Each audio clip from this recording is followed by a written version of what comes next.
How is an anxiety disorder different from nervousness? Nervousness is a natural response to a stressful event. It's temporary and resolves once the stress has passed. It can be controlled, even if you're someone who is more prone to nervous feelings. While nervousness is a common symptom of anxiety disorders, they're not the same. Anxiety disorders are psychiatric conditions that develop from a combination of complex factors, including genetics, brain chemistry, and life events. Anxiety disorders are long-lasting and uncontrollable without treatment.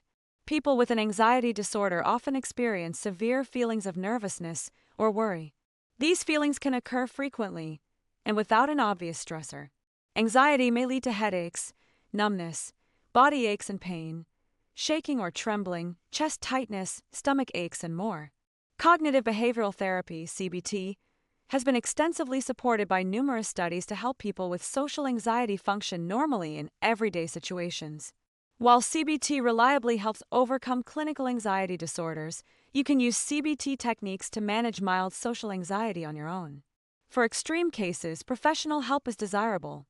One of the central problems targeted by CBT is the existence of automatic negative thoughts. People with SAD have developed automatic negative ways of thinking that are misaligned with reality, increase anxiety, and lessen their ability to cope. These thoughts occur instantly when they think about an anxiety-provoking situation. For example, if you have a fear of public speaking, just thinking about the situation will elicit thoughts of embarrassment and fear of failure. In our day-to-day routine, the most deeply held beliefs are not spoken. Your opinions of yourself as a person or as a friend aren't always expressed. If you have social anxiety, you may have incredibly strong negative feelings about yourself. In order to make a change, you need to recognize these intrinsic beliefs and understand that they are holding you back. The goal of CBT is to replace these cognitive distortions with more realistic views. At some point in your life, someone has probably told you to just think positive. Unfortunately, the problem is not that simple to solve. If it were, you likely would have overcome your anxiety long ago. Because your brain has become hardwired over time to think negatively and has anxious thoughts, it needs to be gradually trained to think in a new way. Just telling yourself, "I will be less anxious next time," doesn't work, given your current way of thinking. Changing negative automatic thinking in the long term requires practice and repetition, every day for several months. At first, you simply have to catch negative automatic thoughts. Just identify them and gradually, you challenge those thoughts. As this becomes easier, you would work your way up to thoughts that are more realistic. With practice, this becomes automatic and habitual. Over time, your memory processes will be affected and the neural pathways in your brain will be altered. You will begin to think, act, and feel differently, but it will take persistence, practice, and patience for progress to be made. At first, this is a conscious process, but as it is practiced and repeated, it becomes automatic, and you may find yourself growing more confident and less anxious.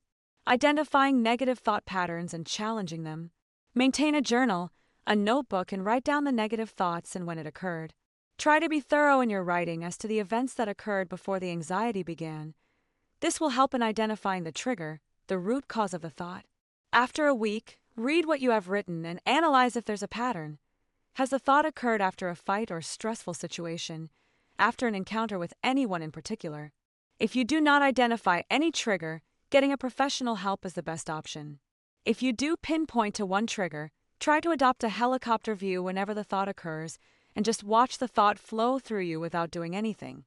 Replace the negative thoughts with neutral statements such as, "It will be awful to stand in front of people putting myself in a position to be judged and mocked," with, "I have to care only about what I do, not about how people think or respond." Practice this for another week and assess the hold the negative thought has over you. This is a simple CBT technique that anybody can practice on their own, but if you do not see any difference or the disorder is complex beyond your understanding, seek out professional help. To conclude, I have listed different suggestions to deal with nervousness and social anxiety. Use the techniques understanding what it is that you experience, to what degree, and what works best for you.